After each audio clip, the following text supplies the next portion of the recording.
Good morning, everybody. Yes, we are back. It is Monday, back in the saddle. Hope you all had a great weekend. I know I did. I saw a few of you on Saturday at the pre-market prep special webinar with Joel, Dennis, and Rob. Those of you who were there, hope you got a lot out of it. I know I did. But the week is here. The show must go on. We have a lot to discuss today. We're going to talk Apple, Harley Davidson. Pfizer had some news. Bristol-Myers had some news. Tim Quast is our guest, as he is every Monday at 8:35. So a lot to get to. Let's start the show, and at some point at the end, we will take questions from our chat. As always, let's roll this thing. This is Pre-Market Prep with Joel Elconin, Dennis Dick, and Spencer Israel.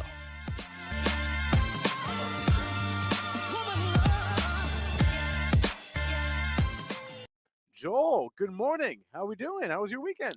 My weekend was excellent. Let me share my charts here, folks. Yeah. And we're on the March contract. It's official because I did my levels on the March. So There you go. leading into Quad Witch this Friday, we are now trading ESH22 on your platform, whatever it may be. Up 8 3/4 handles at 12 1/4. Found support right above that close at 0350. Pre-market high 23 1/4. Only one number for you up there. The all-time high basis, the March contract, 47.35. Crude is in the red by 58 cents at 71.09. Gold just hanging out under 1800, up 340 at 1788.30. Silver back over 22. That's up a dime at 22.29 1/2. Bitcoin flat at 48K. Ethereum slightly in the red by $52.50 at 39.8750. Just looking at this Ethereum chart, looks kind of leaning heavy on the downside. Stop the screen share. Let's bring on Triple D. Triple D, I have a Oh, question for you, sure.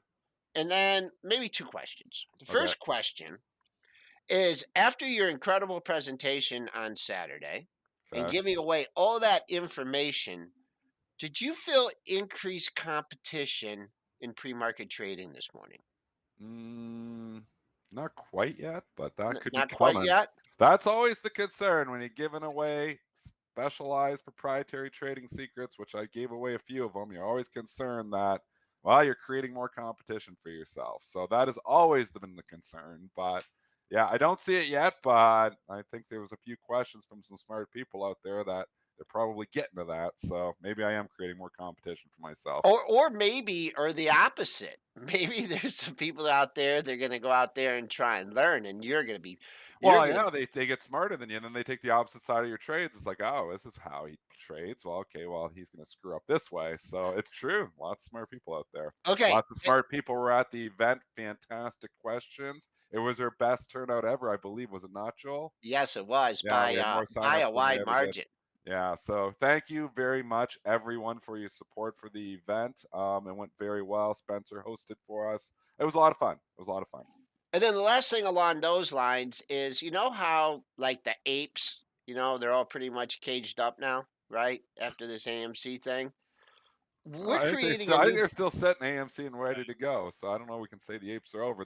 They've been quiet lately though, as AMC has come down. they've been quiet. They've been Yeah, quiet. So why can't we create our own brand of traders and have a name for them? for the pre-market traders, The all our preps. pre-market prep We'll call traders, them the preps. the preppies. They're The preppies. preppies. Now I don't know if he are the preps. What do you think, Spencer? What Are do you you think allowed we to should say that now, or is that like Uh, offside? Is let's preppy offside thing? let's workshop it. Let's workshop it. workshop it? Yeah. The preppies.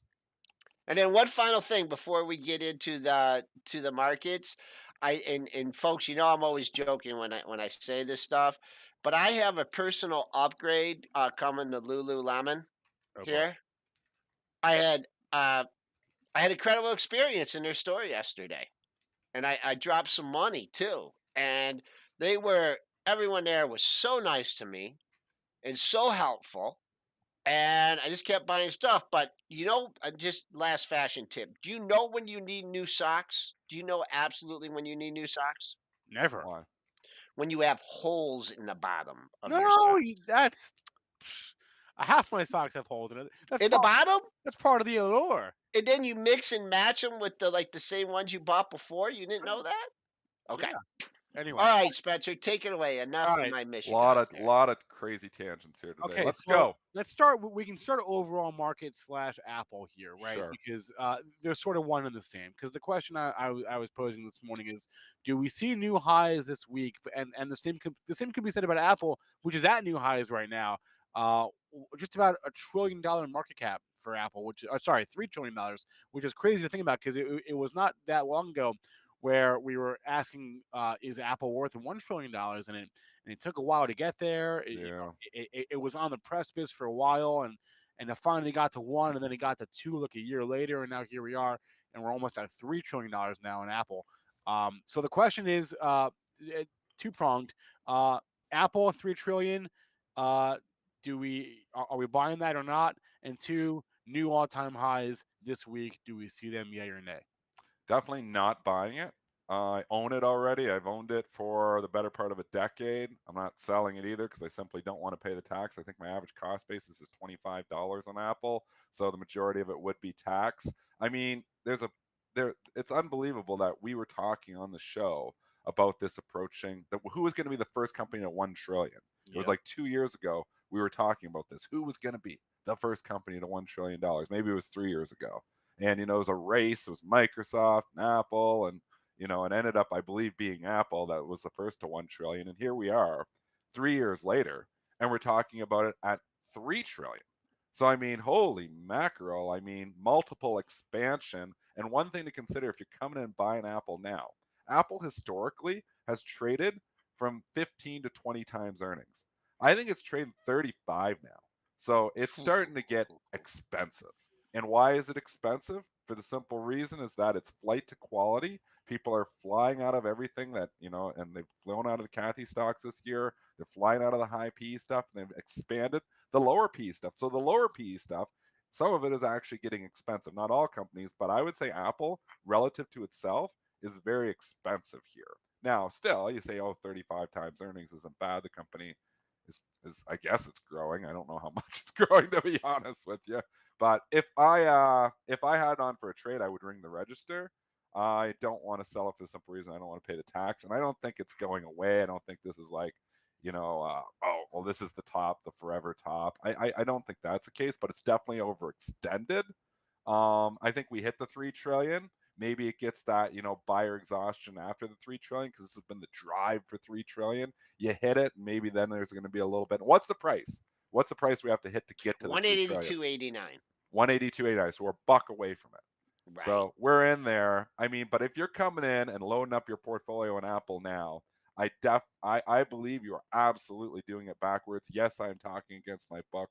No, I do not intend to sell my Apple position for the simple reason I don't want to pay the tax, like I said before. But wow, man, this has been a move. Pre-market high 182.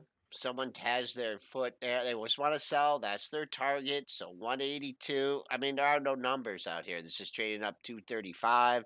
I would use that close if you were looking to buy this on a dip. I would look for support at the closing price. I don't know if you're going to see that old time closing price on Friday, and that came in at 179.45, 182 pre-market high. Just one quick note on this. Wednesday afternoon, going to be a little special. I'm going to be joining Aaron and Spencer on the Power Hour from Benzing, 1 to Benzing 1:30. alive. Benzing alive. Benzing, we rebranded. We You rebranded. you Now, rebranded it, Yeah. Benzing really? alive. Okay, Yeah. rebranding, and we're going to bring on two pretty good guests, and probably no other guest to talk better, more informed about Apple. Gene Munster will be Oh, joining nice. Spencer and I, and he will be going not up against, but he'll be doing a dual commentary with Todd Gordon. So we're Todd's gonna, great too. yeah, from 1 to Are they one gonna be on the thirty. same side though? Aren't they both like? Uh, you know what? I'm curious what Gene thinks about Apple now. I mean, who has been more right in the last 20 years on Apple than Gene Munster? He was the one on CNBC every week just preaching, it's Apple, buy Apple, buy Apple. I mean, he preached that for 20 years, obviously, when he was over at Piper. But I mean, he was obviously covered it as well. But I mean, I can remember so many times it'd be pulling back a little bit Apple, and he'd be like, "You got to be buying Apple here. You got to be buying Apple." He was basically the analyst on Apple for the better part of a decade early on, and when people doubted Apple, he never did. So you got to give him props. So whatever he says on Apple, I would listen. Right. And And it's so like I said, funny. he'll be on with Todd Gordon. It's so funny because it was only a couple months ago. Speaking of Apple, was like when I think it was in August where they warned that their holiday iPhone sales were going to be weaker due to the chip shortage, and Oh, and then there was also those reports from like was it 2 weeks ago now that said demand was actually a little bit weaker than expected. this But right here, that was the day. yeah, That yeah, was the day right yeah, there where They that don't arrow care. is. yeah, they don't exactly right. This is flight to quality tech. It's been going on for a while here, where obviously we know Microsoft, same story, break it out right near new all-time highs. It's just the flight to, it's a kind of the Tina trade, right? There's no alternative. So I'm like, okay, well, I don't want to pull out and go into cash, and then in cash I'm losing 6-7%, or as they were saying over the weekend, when you put in housing, inflation's running 11 to 12%, which we've been talking about on this show for a long time. I mean, you're losing guaranteed money by sitting in cash. And if you're scared of all these higher risk assets, you're like, okay, well, I'm going to consumer staples, going to utilities, but is that very good? Consumer staples, utilities. Well, let's go to Apple because we know technology is still there. I think you're getting an inflation flight to safety, flight to quality trade in Apple. I'm not sure that continues because it is, people are thinking, oh, Apple's not risky. It is. At this valuation, it's definitely risky. It could pull down 20-30% and still probably be expensive to itself. So I'm not absolutely not buying more Apple at this point in time, but don't discount the fact that people are hiding in Apple due to the Tina trade and due to inflation concerns. I mean, Yeah, probably some analyst, some, renegade analyst might come out and like downgrade it or something, Everybody's that scared. might What are the be. ratings? Bring up the ratings in the pro. That's a I good guess question. G just went to Can 250 on it, Dennis, is who what did? I'm seeing here. Gene did? That's what the reporter in our Can chat. we show Spencer the ratings in the pro on Apple just to curious to where everybody is on this? yes, we can share screen. Ba, ba, ba, So ba. he's going to show the pro right now. This is the nice tools. When you bring up the pro, you can just type I in love Apple. You looking can at bring it this. all up. And you can look at. Is there anybody got a sell rating on it? Well, Anybody have a let's sell see. rating on it? I'm gonna sort it by date. I'm only going back the last 2 years. Yeah, New Street Research. That's tough. They From got a sell on it. May they put a sell on it. Is any other sales? Not Uh, in the last couple of years. no, no. Well, There's some this, neutrals. the, Who's the, that underperform? yeah, that's from a year Wolf. and a half. It's from a year and a half ago. So they probably upgraded it since then. Oh, Uh, you got to and, look what and they've done. and Oops, I shouldn't have downgraded it. and you can actually check that because you can see it's Wolf Research here. But no, I am down officially downgrading Apple myself. I'm not an analyst, but just on the pre-market paper or whatever. I am downgrading from buy to hold. I'm not going to sell because I'm not selling it, but I'm holding it, but I'm not buying it up here. Nope. So I'm officially on this day, my official, not a analyst. This is not a recommendation, but just for myself on my own trading, I am downgrading it from buy to hold today at $181.85. We'll see how It we just do a went to year from now. 81.82. You're a genius. I just made 2 cents just like that. So I'm still long it, so I actually lost 2 cents, Joel. I went to hold. I'm still holding. all right. Let's talk about Fine. If I was on for a trade though, I'd sell it. That's me. let's talk about the news of the day, news of the morning. One of the headlines we got here is on Harley Davidson. This one is very interesting. Yeah, it So is. it's a bit of a complicated situation, but as I've gathered from the press release, so Harley Davidson is spinning. They're spinning off their EV unit. They're combining that with a SPAC that is buying this other company called what I just had here, Livewire, right?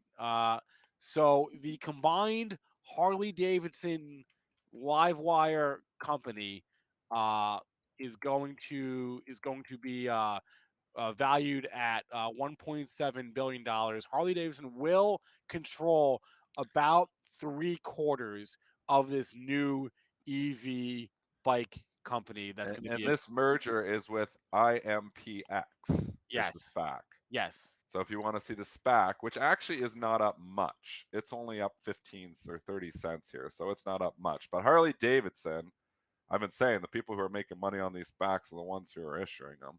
Harley Davidson is rip roaring and rallying on this. Joel, we're not getting our autonomous bike here, but we are getting not the driverless bike, but we are getting EV bikes. So I don't know. Thoughts? Can't get 42 out of my head on this one. You spiked over 42 on a couple different occasions, up nearly 12%. You can see these spikes in the pre-market trading as high as 40. You got a spike at 42.34, 42.43. Now you're back down at 41.10. Since that was the August high of this year at 42.01, I'd be a little bit leery here. I would take a look at, if I had a long, I'd be saying, hey, come and get me a 42. I'm not worried about the pre-market high as much. It gets through that, who knows? It really, opens up even more.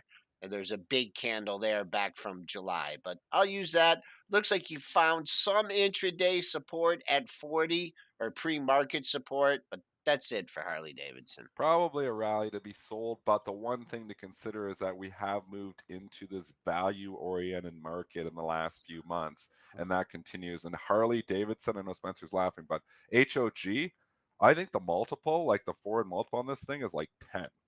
Is it not? The PE is low on this thing. This is a cheap stock. It's cheap for a reason because nobody likes the story. But Yeah. now you're talking EV Harleys. It's a little bit more of a sexy story. It's got a So forward PE of 8.8. So yeah. 8.8. It's under 10. This is a very cheap stock, folks. I'm not saying cheap is cheap for a reason, but now you get an EV story behind it. I'm not shorting it. I'm not buying it up 12% because I don't buy the rep, but just a little bit of caution. If I was in it, I probably would ring the register for the simple reason is that it's just been a stock that's underperformed for so long. But we are in a value-oriented market, and the value stocks are starting to get a bit. I just real quick for Afrin here. He asked me in the event just to give a demonstration of when I, draw the 50% retracements. For this, what I would do, you didn't take back half of this move, but you had what I'd be looking for if I was long hog here, you had that major top. That was a major top at 52.06. I called this low here around 37 or 30, 35, 31. I call that a major bottom because of what the stock's done. So my expectations for this, if I was long to hog, target 43.66. Can we get to 43.66? Can we consolidate? Can we hold there? Can we make a run at 52.05? So he was asking for an example of that. So it has to be a major top or bottom. And obviously you don't see that until the market's giving you that information. So I hope that helped, Afrin. But then I was talking about this with Luke this morning, and then so Luke's thought was, wait a minute. So you're telling me that for the rest of time, Harley Davidson itself is going to be producing gas based bikes because Because they're spinning off the they're EV spinning off portion the of it. EV thing. Yeah. Do you really want to own that? Well, yeah, but how much are they going to own of the EV? 74%. So they still own it. I mean, they're going to own 74% of it, so they're still going to own a huge chunk of it. So, And that's what I said. That's what I yeah. said. Right? Yeah. I'm really torn on this because I wish I would have been thinking about this, a couple months ago. We've talked about Harley Davidson getting into EV. We have talked about it on the show a long time ago, like probably back in the summer. But now you get the headline, now you get the rip roar and rally. Is it a sell on news event? It might be, but at the same time, stock's cheap. But people are commenting. It's had Harley Davidson's been underperforming the company itself for a long time too. So cheap stocks are cheap for a reason. I'm really torn. I'm on the fence on this one. I just when I think about first of all, the long term trend is not your friend. I mean, this thing traded nearly $75 in 2014, and now it's almost a little bit less than half of that. So this has been a horrible underperformer since 2014. If you think this is the catalyst to kickstart it and get it going, fine. But I don't. I mean, I mean, I had a Honda QA50 when I was 7, and I think I had one other bike, but now I have I had a moped in college. I have absolutely no interest in Yeah. I mean, I think the people that are gonna buy bikes are gonna buy bikes whether they're electric Right. or where they're gas. So I don't see a huge increase in demand Well, I don't just know even. because. Like, you think I about a don't know. hog. Why is it hog? Because it's loud, it's powerful. I mean, the EV bike's gonna be the exact opposite. It's gonna be I a thought lot about different. that too, but I thought, Yeah. yeah, like, I mean, you're not but gonna have still, that. it still will make that noise, won't it? No, I don't without. know. Yeah, and that's what Chad's saying is that's not the point. That's not the point. Yeah, yeah, Like yeah. when you It's do gonna a be too wheelie. quiet. They want those things loud. That's a good question, man. Yeah. It's just quiet. Kickstart You it. go. I don't know. We should get some Harley members on here. Spencer, Yeah. could Well, you the look up the hardcore Harley people buy the electric bike when they, rev her up and they go. Meow, meow, meow. I don't know, man. they're not I'm torn. I'm not even making a call on this one. I don't know what to but say. you know what the big difference is? Is like when you're driving on the freeway and then all of a sudden you see like, 100 bikes behind you Yeah. and you're like, "Oh," and you can hear them Oh coming. yeah, you hear them coming. And now you're gonna be on the highway, and it's just gonna You be don't see them. you're not even gonna know they're coming. You Oh, kinda that's pull over scary. like, "Hey, I'm gonna let these guys go," but now you won't even know You don't even they're know they're coming coming. until alright, Spencer's getting upset with us. No, Go I'm ahead, not. I'm Spencer. not getting upset. What do you think? We'd go on this It's tangent, me and funny. Joe, for This is a 20 minutes. So bad you just one. got to It's stop funny. us. I'm not getting upset. Meow, meow, All meow. right, but let's talk pharma for a second here. All right. We got several pharma headlines this morning. I'll start with the deal. Pfizer is paying a pretty premium here. They're paying basically 100% premium. They're buying Arena Pharmaceuticals, ticker is ARNA. The stock closed on Friday at like Wow.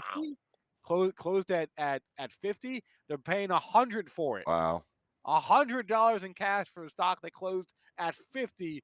If you own this thing on Friday, congratulations to you. Yeah. I mean, that's all to say. I mean, what's the takeout price? 95? What is it? 100.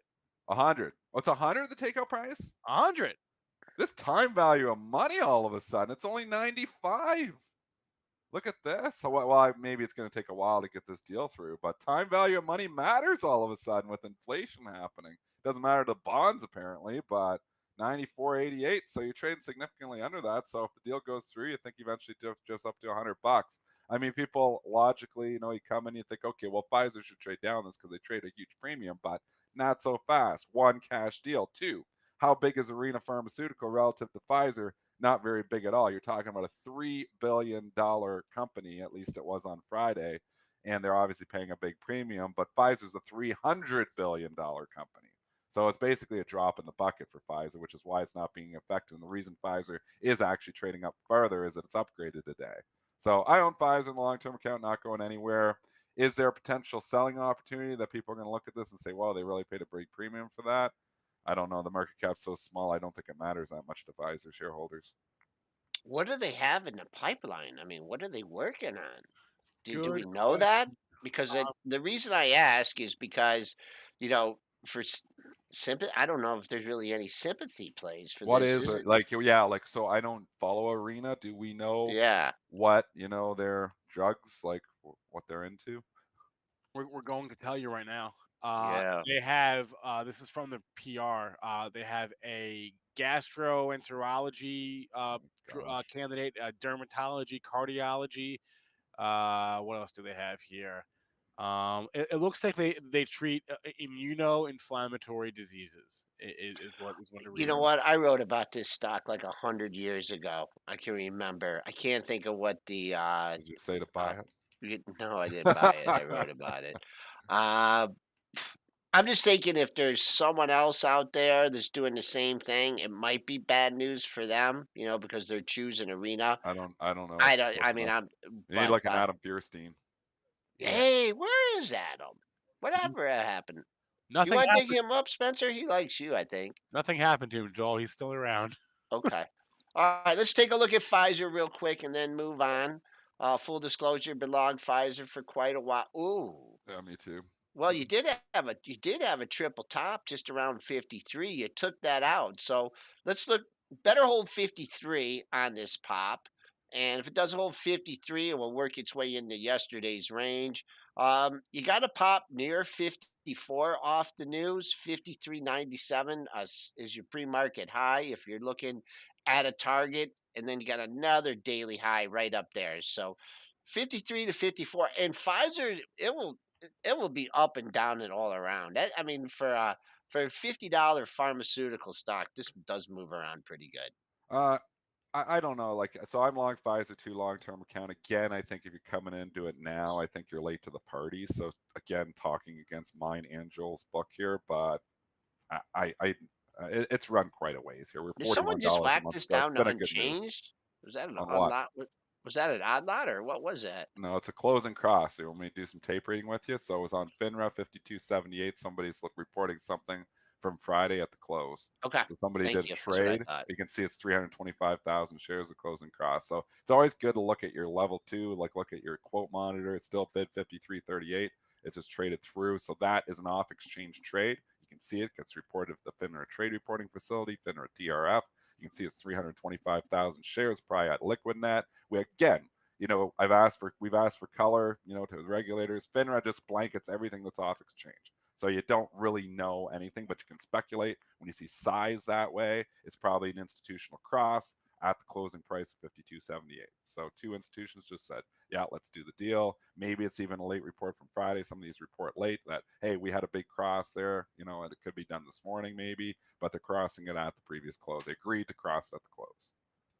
So some institutions want to buy, some institutions want to sell. Said, let's do it at the closing price. They do it, throw the tape up to the thing. It's obviously nothing to do with where the stock's trading right now. Bristol-Myers had a couple headlines this morning. They had some data, and then while they were at it, they also announced a dividend increase from 49 cents a share to 54 cents a share, and they also raised their buyback by $15 billion. By the way, buybacks in Q3 a record number of buybacks in the third quarter of this year. Should really be a surprise, right? All these companies are flush with cash, so buyback raise, increase, dividend raise for BMY this morning. How's the stock doing? It's up $1. Okay. So again, and you saw another cross. Joel's going to look at his thing and see 332,000 shares. It was just a cross. It was a cross that happened. It looks like in a lot of different stocks here. Maybe just a few minutes ago or a minute ago here. It's 57.35 bid, so it's up $1 here this morning. So don't worry that your last is 56.36. That is not correct. Again, that is an institutional cross from the close. It's not where its stock's trading right now. It's bid 57.35, so it's trading up $1 here. Stock is cheap. There's a lot of cheap stocks. Bristol-Myers, which obviously did not participate in the vaccines, did not participate really anything in the COVID thing, so people have forgotten about it. It has been getting beat up. It is a cheap stock. I do not own this in the invest portfolio. I've thought a couple times when this gets to the low 50s that I might put it back into the invest portfolio. I've had it in there before, but stock's cheap. Yield got higher. Bristol-Myers, probably not a bad long-term hold here. You got anything at 57.5? Can you see out that far? Yeah, probably. Hang on. Let's go Because take a the look. only reason I say that, you spiked up to 57.60 a couple different occasions. But rarely do I give you a 5-star in a pharmaceutical stock, but you The got a size of 5 58. I see size of 58. a little bit of 58. Yeah, Not a ton, but a little bit. you got a quintuplet top at let's just call it 57.84. Look at that. One, two, three, four, So just five. under 58. Yeah, big Size resistance works. there. Maybe Yeah. get a breakout. I'd be more. We'll see what the high is today, but I would love to see this thing, have a little pullback from this move, but it doesn't look. We'll see what happens today, but major resistance at 57.80 level. That's really sticking out to me. And then I also noted on there that Bluebird Bio had some news, but the stock was up well higher, much more than it is now. It was up, it hit $12 this morning. It's What? well off that. Yeah, hit $12. 12. Yeah, it did. $12. Wow, what a stock left behind, huh? Well, they did do the spin, so they Okay. spun off something. But anyways, this has been in my long-term retirement account for a long time. If this was in my regular account, I would have sold it off for the tax write-off a long time ago, but it's just been sitting there in the long-term account. I bought this back at, I don't know, when they were buying Kite and everything else. I thought they were going to buy this one too. I think I paid like $58 for it or something. Absolutely terrible. One of the worst longer-term holdings that I have right now. I did get that other company. That's why I know because I was in it. I think it spun me off something, but it's been a very, very tough and long-term investment. Just continues to go down. When stocks fall this far, you just wonder if they're even going to survive. But definitely talking against my book now. I don't know. It's $152 back in March when Kite went off the board. And who was the other one went off the board? There was the big three. They always talk Kite, Bluebird Bio, and Jazz, right? well, it wasn't Jazz. It was like because they never got bought. Two it out of the three got bought. It was Jazz Kite. might have bought somebody. It was Kite. Joel, you should remember this. Was Kite. Chad, help me out. It Yeah, was the and three. You owned it, Dennis. no, it was the Four Horsemen, right? And Gilead was in there as well. Yeah. Well, And who was the other one? so it was Kite. There was Bluebird Bio, and then somebody else got bought. And two out of the three got bought, and I was like, well, maybe they're going to buy Kite too, or Bluebird Bio too, and they never did. Bluebird Bio was just leaked and leaked forever. Dennis, this is the one you bought at like 120, or you owned it and you averaged down in Oh, it. Celgene. Celgene. No. Gene. Yeah, but we're talking the smaller ones, though, the ones that were getting bought. Like Kite got bought by Gilead. So, we're talking the smaller companies. Like that was like, was it Kite? It was Bluebird Bio. Chat, you're not helping me out here. I was waiting for chat usually has this. And I remember it was like it was like it was in January. It was like January like 2017 or something. Anyways, Look at this okay, well, Biogen. Holy mackerel. This how'd is you move old. the Biogen off this? Look at this thing. Look at this Biogen. It's Right cheap back stock. I down. own it long-term portfolio. It's cheap stock too. It's been cheap for a reason. I mean, obviously they got the Alzheimer's potential there. Huge support down here. That 450, what a selling opportunity that was when they approved that drug. That was so quick. Kind too. of approved it. Yeah. Anyway, I don't know what to say. A lot of biotech stocks, and I know you can look at the index and say, well, no, it's been doing well, but Moderna was carrying the IBB there for a while too.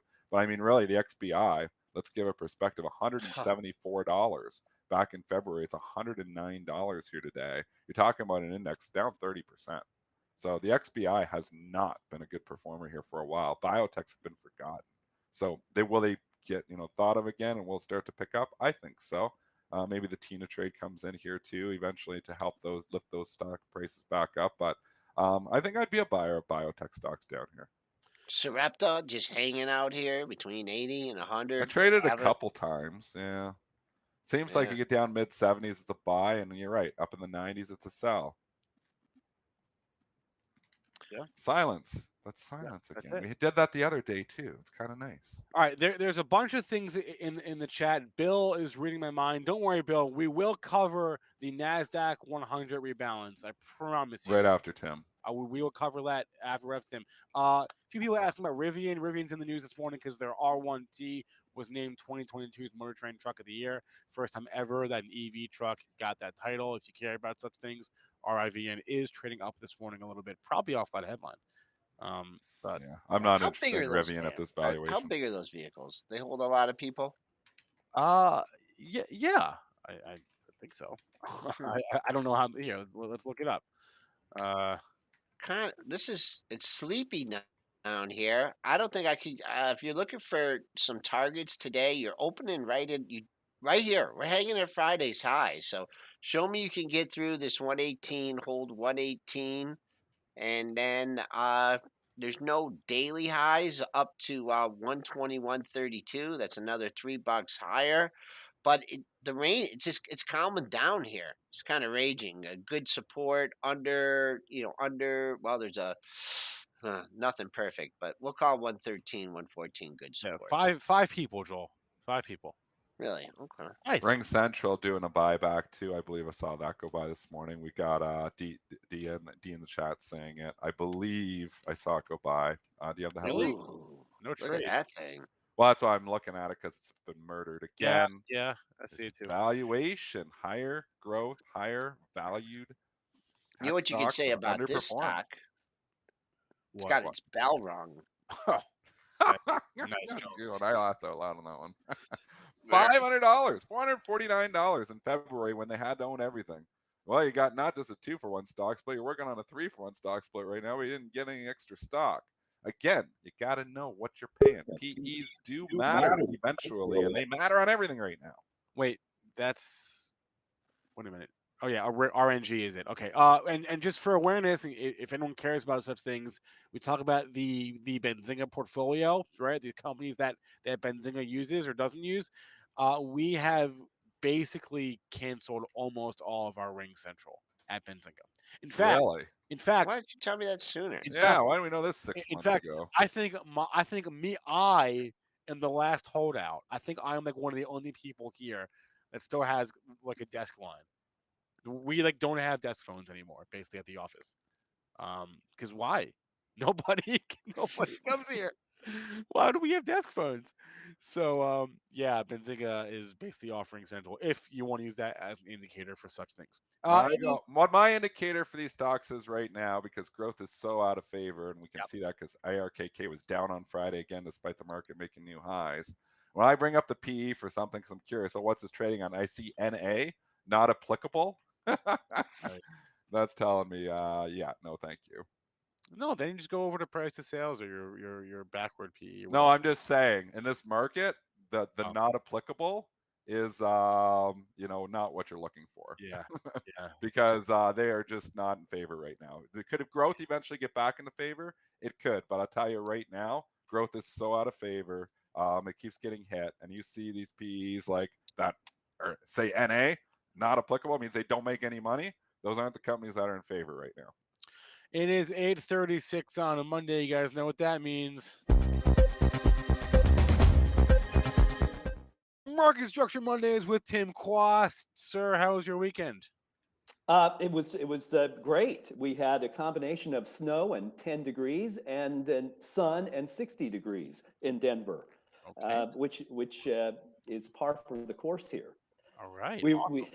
How about you guys? We had kind of the same actually. It was like in the 60s on Saturday morning, and by Saturday night it was down to like the 20s. It was cold. But we had kind of the same weather. All right, Tim, let's talk markets. We were talking last week, you and I, that this week is going to be very important for a couple of reasons. We have, of course, the Fed on Wednesday. We have options expiration on Friday. Both the last such events of the year. Right. Um, how are you positioned or positioning yourself into this week? Well, you never know what's going to happen around options expirations.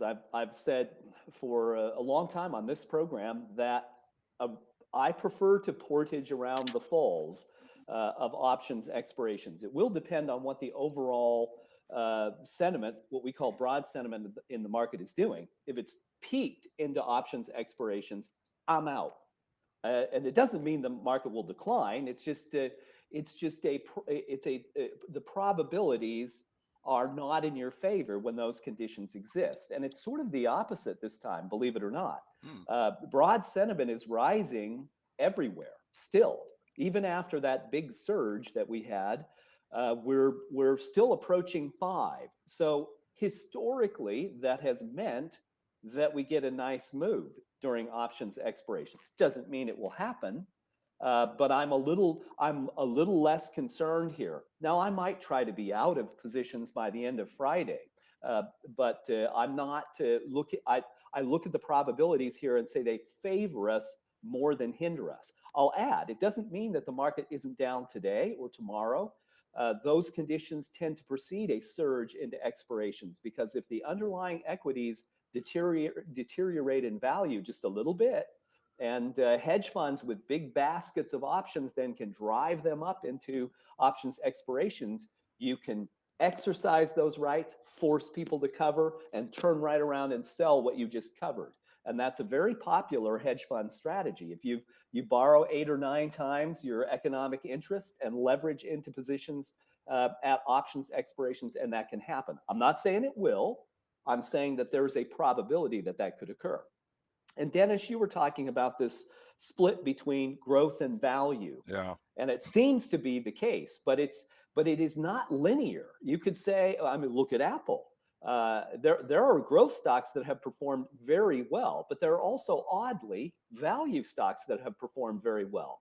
I don't know. What is Apple is the question too. Right. It's Value not tech. really growth. It's kind of value tech. So Yes, I it throw it is. in value, even though the multiple is now 35 times, which is starting to Right. make you think like people are paying a growth multiple for a value stock, which I don't totally understand. But Yep. I mean, I don't know what category. I kind of throw it into value tech. I don't want to throw it into growthy tech.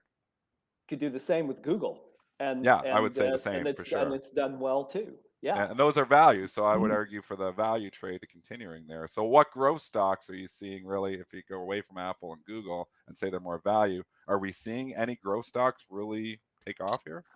You have to hunt around. Yeah. Interestingly, so maybe I'll do this. So if you've not done this with us before, folks who are listening, I'm going to take you to Market Structure Edge, and you can do this.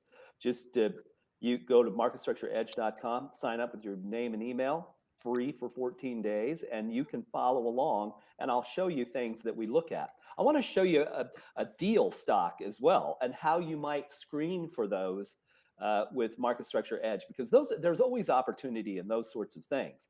But if I look at, so here's Benzinga December 13, and here's the demand side should be rising and the supply side should be below the trend. That's the condition I like to see. So clearly the mix of things in this portfolio fit those two criteria.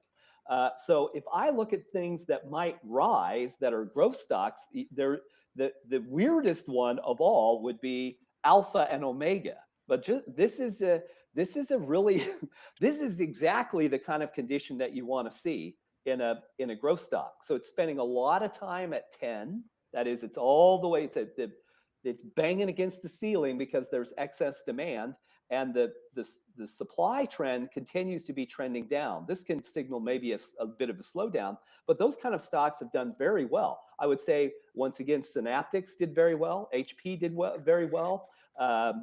Lam Research, all of these are stocks that have fit those criteria that I've talked about. And so those are some examples of growth stocks that have been terrific. The funny thing, back to your point, Dennis, about growth or growth versus value split, here is Pepsi. And we talked about Pepsi last Monday.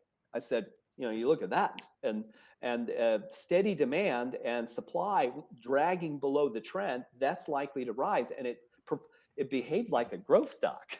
Well, it? they're behaving because it's flight to safety, like Pepsi. So Yep. if you're just throwing it all, even all those stocks, Lam Research, I would put Lam Research as a value tech stock. I wouldn't put it as a growth stock. And That's Pepsi, pretty fair. I would put as a staple. So what we're seeing, and Yep. you maybe didn't hear us wrap the hop, but right after 8 o'clock, we're talking staples, utilities, and value tech. That's where the money is moving. Tina Trade, if you're sitting here and you're worried about equities and you're like, Yep. okay, well, I'm, worried about the stock market, but I don't want to go to cash because I'm guaranteed losing in cash to inflation right now. Where do you go for safety? Staples, utilities, value tech. That's the hiding ground. And all those stocks you're mentioning right now kind of fall into that category. They do. They do. Yep. Procter and Gamble. Here's another. Yeah, I mean, it's all-time very, highs, staples. very same thing. Yeah. Yep. Rising that's demand, safe. steady supply. That's the kind of thing that produces gains. And it started here. It started actually at the end of October. This is where we saw the big disconnect between supply and demand, and we saw it all over. Interestingly, so I remain somewhat of a skeptic about the staying power of this trade because of the enormous reliance of the market on growth stocks. They comprise such a tremendous amount of market cap that unless we're done with these big surges in the market, money will have to come back to them. And Spencer, we talked about this a little bit on Friday, how passive money has to get a bunch of rebalancing done. There are inflows into the market that have to be deployed before the year ends. It's happening now, and we haven't seen that effect yet in the market. So I still think there could be surprising opportunity in even things like Netflix and Shopify. You can make a case against it, but we'll see what happens here in the next week, to me. And then the chat is, following up on this thread here, things like commodities, right? Which are Yep. also typically considered, Inflation hedges.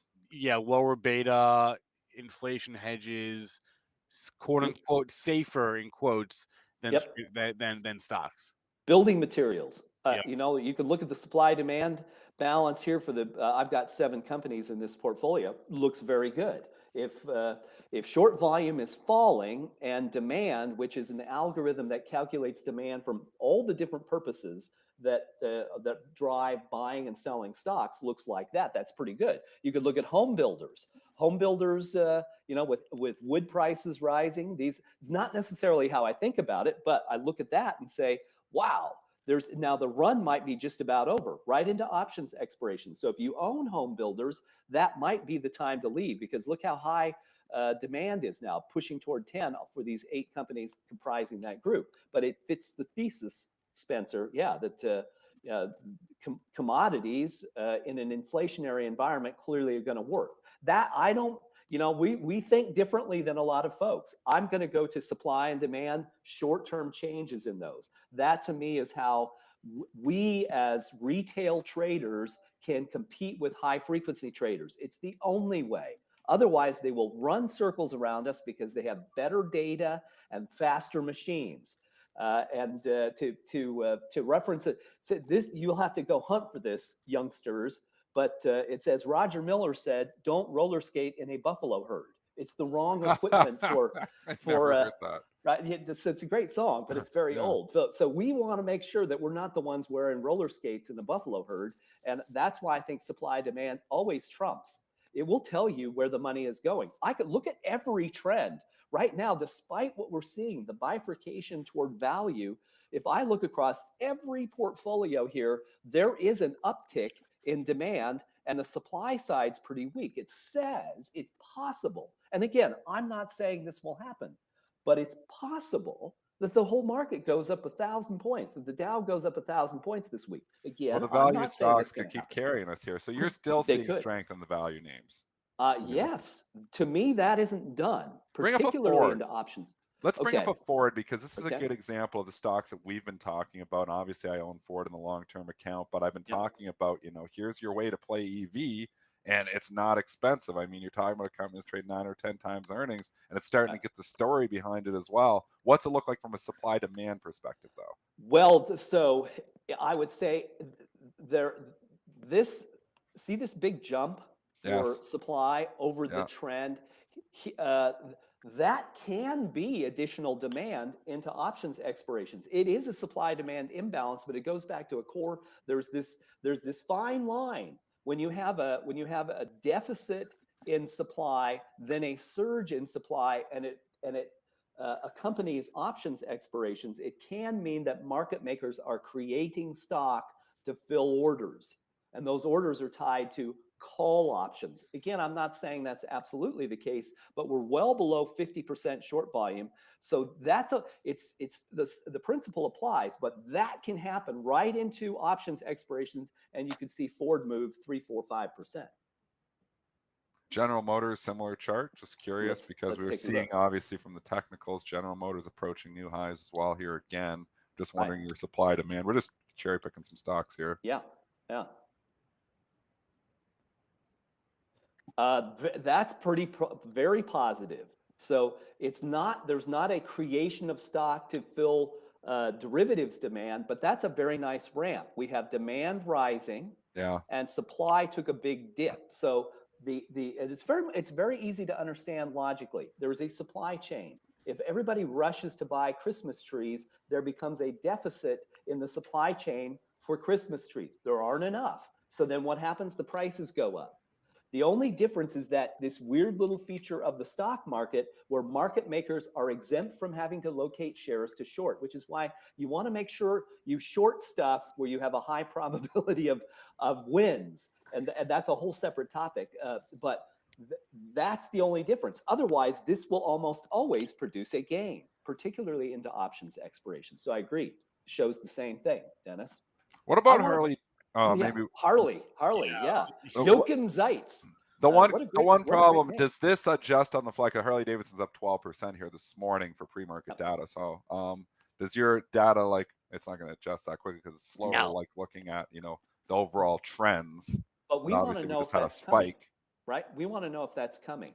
And the data would actually suggest that there was some indication. And let's look at ARNA Pharmaceuticals too as an example. Sure. Because This is curious because, how was it looking like before the action happened? Yeah. Right. And I want to look at ADP. I'm not saying ADP is going to be in a deal, but I'll show you the data. Okay. So you see this demand ramp, and all of a sudden, boom, the short volume drops. Those are conditions precedent to deals. I would say not a lot of people saw this SPAC deal coming. So they're spinning off Livewire, which is their electronic hog business, in a SPAC. Yeah. And so that's why the stock's way up. You could say there's a little bit of an indication. Overall, I'd look at Harley Davidson and say, that's not great. You know, it's having a hard time getting back above 5. And if that's the case, it's difficult for price to rise. So let's go look at ARNA. So those of you watching the news, ARNA was bought for basically 100% premium By Pfizer. by Pfizer. So was there any indication in the data? Well, the indication, so internally, and we've been doing this a very, very long time for public companies, one of the things we will look at is when short volume drops below 30%. So believe it or not, the market runs about 42 to 45% short. That's the supply chain. So stock that is either borrowed or created feeds the market's capacity to fill continuous electronic orders. And so when there's a deficit, what it can tell us is that there are people who know things are happening, and they say, well, we don't want to have our shares out on loan. So things like that will incrementally drive the cost of borrowing up. And we will see that in a decline in demand by automated systems that are just running around and borrowing cheap stuff. And they don't have to. If there are surges, their higher priority is to fill the bid or the offer. But look at this. So this is where short volume was for ARNA right before the deal. It was 24%. So below 30%. Those are things to look for. I want to show you ADP. Again, I'm not saying that ADP is suddenly going to be in a deal, but these are interesting features to think about and something you could actually screen for. You could go look for stocks that are at 5 and have suddenly dropping short volume using Market Structure Edge, and look at this. So here's demand, steady, and look at that plunging supply side. Well, in most cases, that will. Why does it do that? Why is the supply plunge? Like what in, like, I don't want to give your secret sauce away, but what is it that's causing that to happen? The simplest explanation is it means there's a sudden decrease in borrowed stock in the market. And think of that as supply, not that you have to check your old presumptions at the door. It's not people shorting the stock. It's the supply chain. It's a supply chain disruption. And it likely reflects higher cost to borrow because machines will do that first, even though they're exempt. And look what happened here. Right at October expirations, this happened too. So big drop in the supply side right at 5, and that's where the stock took off. So could that happen again? Well, it could, right? Could happen. It could also mean that there is speculation that ADP could be sold. I'm not saying, again, that that's going to happen, but we have tracked this data for a very long time, and routinely that happens. So just another way that you can find opportunity traders, you know that you're in a pretty good trade when that condition exists, regardless of what the outcome is. Tim Quast runs Market Structure Edge. Link is in the chat, marketstructureedge.com. Tim, always a pleasure. We'll talk back at you guys next week. Have a good one. You too. Good to see you. We promised we'd get to the Nasdaq rebalance. Let's do that right now. This was a late PR. Actually, Joel was the one who called it out. Dennis and I both. It was after Friday close, after 8 o'clock. The PR hit at 8 p.m. on Friday. They're getting smart. Yeah, after, so I can't trade them. Late night news dump. Here's what you need to know. The Nasdaq 100 index rebalances once a year. This is what the QQQ is tracking. Here's what is going into the index effective next Monday. So basically, as of this Friday's close / Monday's open. Airbnb. Do you have it? You want to show it in the Pro? Yeah, I can. I have it written down somewhere else. But what are you gonna do? Are you gonna do the ads first? Yeah. Let's run through the ads here. So here he's gonna make me show it on the Pro. So hold on, let me find it in the Pro. I copied and pasted it so I wouldn't have to go digging around for it later. But here we go. I got it for you. There we go. Okay. Screen share here. So we're going through the ads first. All right. Yeah. Airbnb being added. Yeah. Fortinet being added. Palo Alto being added. Lucid Group, LCID, nice, being added. Zscaler, being added, and Datadog being added. These are all stocks that will be in the Nasdaq 100 as of Monday market open. Now, 6 go in. That means 6 must come out. Who's coming out? You ask. Great question. I'm glad you asked that. CDW is out. Fox Corp, FOXA, is out. And actually, there's two tickets there. It's Fox and both FOXA. boxes. Kerner, or I don't even know how to pronounce that one. Kerner, I don't know. Cerner, we'll go Cerner. CERN. Soft C. Oh, that's an old one. I haven't seen that in a while. CERN, they're out. Checkpoint Software, CHKP, they're out. Trip.com, which is TCOM, is your ticker, they're out. Yeah. And Insight, which is not a name I've thought about for a long time, Long they're time. also out. Yep. So there's all your 6 in, 6 out. The 6 that are in are trading higher this morning. Yes, they are. Your 6 that are out, I haven't looked at those yet. They're all trading lower. Okay. So, I mean, the indexes matter. I mean, if you're getting traders to try to get ahead of obviously the rebalance, they're going to trade it on the press releases. The ones going in get bought, the ones coming out get sold. We are clearly seeing that in these stocks here this morning, and some good pops. Historically, like if you're just looking, and obviously other things being equal, we're not talking about charts on individual stocks. From a longer term perspective, they usually ring the register opportunities when they're popping in, unless you're in like in a situation where it's like going to be a huge component like Tesla, moving up to be such a big component in the S&P. This is a different story. So you get these boom, these moves one direction or the other, and obviously nothing to do with company fundamentals, just to do with coming in the index and coming out of the index. They're usually fading opportunities longer term, but shorter term they can be sticky. They can be a little bit of momentum there. They're going to get talked about in major media. We're talking about them right now. So I don't know. Do you want to jump in any individual stocks? I'm not going to do all of them, but this Airbnb is the one that looks most Okay. interesting to me, because if you were up at 4 a.m., which you should have done, Dennis, you could have lifted some offers and then sold it at 187. The reason I like 187, Afrin, this is for you.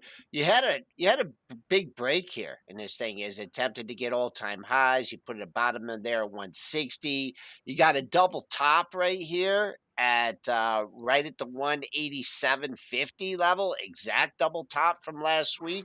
You hit 188 in the pre-market, so there's your zone. You're down at 183.50. It's going to take I think it's going to take some heavy lifting to get back up there. So I'd use that 187.50, 188 targets on the upside. If not, look for a little bit of a fade. And as Dennis mentioned too several times, sometimes they're coming out of some indexes too, and the rebalancing. They have to be sold in some indexes to take out others. So the net effect may not be as strong as, it's just being added. So, and that's done on Friday, right? Yep, Friday Okay. it'll be Friday into the close. And PJ asked, "Is there any criteria to be added to the Nasdaq 100?" Yep. There are. The biggest criteria are that you have to obviously trade on the Nasdaq, and you have to be one of the largest 100 companies in terms of market cap, and you can't be a financial company, you can't be a bank, you can't be a REIT. So it's basically the 100 largest non-financial companies that trade on the Nasdaq, and there are some other. There are some other some other criteria. You can't, be in bankruptcy proceedings. There is certain liquidity you have to have. But by and large, if you're in the 100 largest companies on the Nasdaq, you're eligible for inclusion in the Nasdaq 100, and they rebalance it once a year, and that once a year happens to be this Friday / next Monday. So there you go. We got 2 minutes left. Can we just quickly talk some of these growth names? There's a lot of them popping up in the chat, like SE, Upstart. I mean, obviously ARKK is a great indicator for growth. We know ARKK has, had the big pop in the last 2 days. They're hammering it again. I mean, there's a lot of stocks approaching or now taking out their lows from last Monday when everything washed out, which is not good. This, we talked about the possibility of the Cathy stocks all being a dead cat bounce. It's starting to look like on some individual names that is the case. The higher multiple stuff continues to be hit. SE, one of them, obviously, stock that was very much in favor for a lot of the year, came out of favor at the beginning of November, really started getting hit, 360 down to 225 or 235. Now, you get the bounce, and the last just Friday, boom, gives it all back in one day. And now taking it out and making new lows. Upstart, same thing. I mean, you get the bounce, you're like, oh, here we go, but you struggle right in an area you'd think you'd struggle. The big psychological 200. Couldn't get up over it, couldn't get up for it, tried for 3 days, and then boom, in one day they pull the rug out from under it. right back down to $160 here today. You do have support at the Monday's low, 157. That's the level. So if you're in any of these growth names, or you're trying, to play the bounce here again and saying maybe they bounce off it, you absolutely want to see them hold Monday's low. If they take out Monday's low, whenever I say a stock is making new lows on the move, you got to go. And a lot of these stocks are already making new lows again, like SE. Not good. Oh, that upstart. Oh gosh, that's I tricky. mean, we've fallen from grace on all these names again. You've got to understand the market that we're in. We have $401, and the person on CNBC doesn't even know what they do. They're just buying it just because it's going up. And I mean, this is telling you stuff like that is indicative more of a market top than a buying opportunity here. So they pull the rug out from under this, and people will look at this and say, look how cheap it is. It was $400 is 161, but cheapness is not a relative term to where price was. You've got to go to company to find the cheapness. You've got to go and say, hey, what's the earnings look like? If there is no earnings, well, that's scary in this environment right now. But what's, the cash flows look like? What does, the growth look like? In some cases, some of these stocks might be cheap. I haven't done the analysis on all of them, but all I can say is right now, nosebleed PE stocks continue to remain out of favor. I'm going to say the reason again still is inflation, because when you're looking at an inflationary environment, stocks that have future earnings are worth a hell of a lot less than stocks that have current earnings. Don't kid yourself. What the driver here is the bus. One, the Fed potentially taking the punch bowl away, but two is inflation. When you're seeing inflation data pop up like it did on Friday, they are buying stocks that make money now. Inflation Not means later. money is Not worth later. money now. Spend it now. We don't care if you're making money 2 years from now, because if we're cooking at 11, 12% inflation, which the data shows under housing we are, those future dollars are worth less. So this Sorry all to makes interrupt you, perfect Triple D. sense. I'm gonna hop here, and we're just a little quick, little fade on the S&P off the high, but that the 0375 is the pre-market low, and that's the close. That's an important level to keep an eye on. I'm gonna hop over. I'm gonna cover all these symbols we missed in pre-market prep plus, and Triple D. I'll check in with you later on. Sure. Shout out to Peloton as well for turning. If you didn't see it over the weekend, Peloton turned the Sex and the City thing from last week into a marketing opportunity. They posted a video that has over 3 million views related to that. So shout out to Peloton. I got stopped out on my Peloton on Friday when I made the new low. Oh, see, there you go. Well, I think it was actually even Thursday. I think I might have sold it Thursday. I think, anyways, when I made the new low. a new low both days. So well, yeah, but that's it. You're looking, you're saying, okay, is the 40 going to hold? Is the 40 going to hold? Is the 40 going to hold? Doesn't hold. What do? You're like, oh, well, I don't know what to do now. No, you know what to do. That was your out. You got to get out. Done. Okay, I lose my dollar. I'm happy to move on. I mean, that's, you're trying to make a call. You got it in this environment. You've got to be willing in all environments. I mean, this is what everybody does wrong. They don't have discipline. They won't take the loss. They're like, well, I can't sell at a loss. I never have a loss. That is how you end up losing in this game long term. One thing I can almost guarantee you, if you are unwilling, if you as a trader are unwilling to be disciplined to take losses, in the long run, you will highly, highly, highly likely not make it in this business, because it's not about what you're making. It's all about what you're losing. Those losers have to be small. You've got to protect your capital as much as you can. It's all risk return. The best traders like Christian Fromhertz, the best traders out there, have setups, they're trading momentum, but you know what? When it breaks, they quickly admit they're wrong and they move their capital into another area. You can't just sit your capital hoping it comes back. And we see it again and again and again. It is so consistent. I see it at Bright Trading, because we have traders coming in. Is so consistent. Though traders that very much in a high probability don't make it are the ones that refuse to take losers.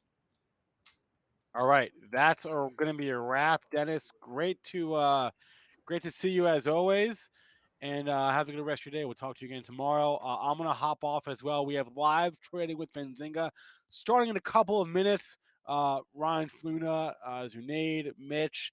I will do my very best to stop by. I can't make any promises. And after that, we've got futures trading with Ninja Trader, 10:30 a.m. Eastern Time today. I'll be on with Jim Cagnina for that. So everyone, please remember, all the information from our show is meant to be used as informational purposes and not for investing or trading advice. Thanks to our guest today, Tim Quast. Thanks to all of you in our chat. If you missed this show, we're of course available on YouTube. The show is also available as a podcast on all the major podcast platforms.